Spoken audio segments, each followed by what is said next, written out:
वर्धा से दिल दहला देने वाली वारदात सामने आई, जहां 12 साल की मासूम बच्ची के साथ दुष्कर्म के बाद पत्थर से कुचलकर बेरहमी से हत्या कर दी गई।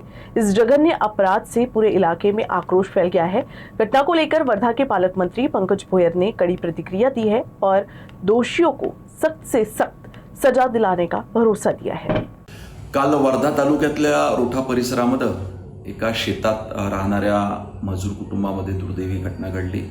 त्यांची एक लहान मुलगी, जिचं वय अवघं 12 वर्ष होतं, या लहान मुलीवरती एका नराधमानं त्या ठिकाणी बलात्कार केला आणि नंतर दगडानं ठेचून तिची हत्या केल्याचं समोर आलेलं आहे। घटना अतिशय दुर्दैवी आहे, निंदनीय आहे। या संदर्भात पोलीस प्रशासनानं तात्काळ दखल घेऊन गुन्हे देखील नोंदविलेले आहे।